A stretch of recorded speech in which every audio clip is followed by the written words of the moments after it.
আসসালামু আলাইকুম প্রিয় বন্ধুরা, আমি আশিকুর রহমান সনি। আজকে আপনাদেরকে পুরান ঢাকার একটি অন্যতম বিখ্যাত জায়গায় নিয়ে আসছি। সেই জায়গাটি হচ্ছে চকবাজার। চকবাজার বাংলাদেশের মধ্যে সবচাইতে বড় একটি হোলসেল বা পাইকারি বাজার হিসেবে পরিচিত। চকবাজার শাহী মসজিদটি এখন আমি আপনাদেরকে দেখাচ্ছি। চকবাজার এই শাহী মসজিদটি তৈরি করেছিলেন সুবেদার শায়েস্তা খাঁ 1676 খ্রিস্টাব্দে। এই চকবাজার শাহী মসজিদের মধ্যে অনেক বড় বড় বুজুর্গ আপনার নামাজ পড়িয়েছেন, তাফসির করিয়েছেন। তাদের মধ্যে অন্যতম হচ্ছেন আমাদের ওস্তাদ হজরত মাওলানা দীন মুহাম্মদ সাহেব অন্যতম।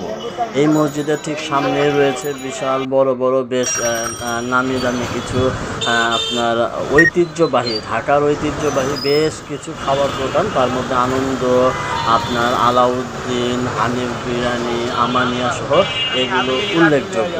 তো চকবাজার শাহী মসজিদের সামনে যে রাস্তাটিতে আমি এখন দাঁড়িয়ে আছি, এটার একটা ঐতিহ্য হচ্ছে বহু বহু শত শত বছর ধরে কিন্তু এই চকবাজারের এই রাস্তাটিতে আপনার যে জিনিসটা হয় সেটা হচ্ছে ইফতারি বাজার বসে। হ্যাঁ, এই যে রাস্তাটি এখন দেখতেছেন, এটাতে কিন্তু শত শত বছর যাবৎ আপনার ইফতারি মেলা বসে। তো আমি এখন সেই পাইকারি মার্কেটগুলো আপনাদেরকে দেখাচ্ছি। তার মধ্যে আমি চকবাজারের কিছু হিস্ট্রি আপনাদেরকে একটু শেয়ার করি অল্পের মধ্যে। সেটা হচ্ছে এই চকবাজার যে নামটি আমরা জানি, সেই চকবাজার নামটি কিন্তু এরকম ছিল না। শুরুতে এটার নাম ছিল পাটশাহী বাজার। হ্যাঁ, শুনলে একটু অন্যরকম লাগে নামটা। তো এই পাটশাহী বাজার যেটা ছিল, এই পাটশাহী বাজারটি আপনার 1602 সালে মানসিং নামের এক রাজা, ভাওয়ালনগরের রাজা ছিলেন উনি তার সদর ওখান থেকে চেঞ্জ করে আপনার পরিবর্তন করে এইখানে নিয়ে আসেন। এখানে উনি ওনার সদর রাখার কারণে আপনার এই জায়গার মধ্যে আস্তে আস্তে বাজার জমজমাট হয় এবং এটি পাটশাহী বাজার নামে পরিচিত।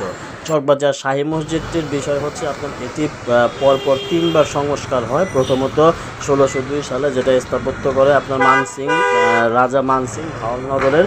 এরপরে 1702 সালে আমাদের ঢাকার নবাব মুর্শিদ কুলি খাঁ আপনার এই পাটশাহী বাজারটিকে আপনার পুনরায় সংস্কার করে এবং এর নাম হয়ে যায় চকবাজার। তো এইভাবে করে চলতে চলতে একটা পর্যায়ে আপনার তৃতীয় দফা যখন এটি সংস্কার হয়, তখন আপনার ছিলেন একজন ইস্ট বেঙ্গল রেজিমে বা ইস্ট ইন্ডিয়া ইংরেজদের একজন অফিসার, একজন বিত্তশালী ব্যক্তি ছিলেন যার নাম ছিল ওয়াল্টার। সেই ওয়াল্টার তৃতীয়বারের মতো আপনার এই চকবাজার বাজারটিকে আপনার সংস্কার করে তৈরি করে। তো এই হচ্ছে চকবাজারের ইতিহাস। এখন আপনাদেরকে চকবাজারের পাইকারি দোকানগুলো দেখাচ্ছি। বিভিন্ন রকমের জিনিস, বাংলাদেশের এমন কোনো জিনিস নাই যে জিনিস আপনি এই চকবাজার থেকে কিনতে পারবেন না। পুরান ঢাকার এই চকবাজারে সমস্ত কিছু আছে এবং পুরো বাংলাদেশের বাণিজ্যিক কেন্দ্র হিসেবে পরিচিত এই চকবাজার। বাংলাদেশের প্রত্যেকটা মফস্বল শহর থেকে শুরু করে ঢাকার ভিতরের সবাই যারা ব্যবসা করে, তারা এখান থেকে বিভিন্ন রকমের জিনিসপত্র নিয়ে যেয়ে থাকে। চকবাজারের আপনার কয়েকটি ভাগ রয়েছে। এর মধ্যে আমি আপনাকে আজকে যেটি দেখাচ্ছি, এটি হচ্ছে চকবাজার মেন যে বাজারটা, সেই বাজারটা খেলনার মার্কেট, ইমিটেশনের মার্কেট, জরি মার্কেট, চুড়ি মার্কেট, এইগুলো আজকে দেখালাম। এর পরে আরও আছে, যেমন ধরেন বেগম বাজার আছে, আপনার মৌলভী বাজার আছে, নলগোলা আছে বা বড়কাটারা আছে। আমি আস্তে আস্তে চকবাজারের পুরান যে হোলসেল পাইকারি বাজারগুলো আছে, এগুলো আপনাদেরকে কোনো না কোনো একটা ভিডিওর মাধ্যমে আপনাদেরকে দেখাতে থাকবে। তো পুরান ঢাকার মধ্যে আসলে সবচাইতে বড়, সবচাইতে নামি দামি এবং পুরাতন ঐতিহ্যবাহী প্রায় 300-350 বছর পুরনো এই বাজারটিকে ঘিরে আমাদের পুরো বাংলাদেশের বাণিজ্য কিন্তু নির্ভর করে। আমি কিছুক্ষণ আগে আপনাদেরকে চুরির একটা মার্কেট দেখিয়েছিলাম। সেই চুরি মার্কেটটার কিন্তু একটা হচ্ছে, সেখানকার জায়গাটার নাম হচ্ছে আপনার চুড়িয়াট্টা।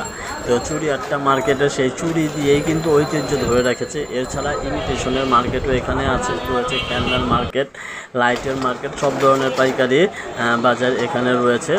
তো এই চকবাজারটিকে আপনারা যদি কেউ, আমার বলার কোনো প্রয়োজন নাই, আপনারা এই চকবাজারের পাশ ঘেঁষেই কিন্তু রয়েছে আমাদের ঢাকা সেন্ট্রাল জেল, কেন্দ্রীয় কারাগার, যেটি বর্তমানে নাই, এখান থেকে পরিবর্তন হয়েছে। তো এই কেন্দ্রীয় জেলের ভিতরে আপনার একটা সময়ে বাংলাদেশের গভর্নরের বাসা ছিল।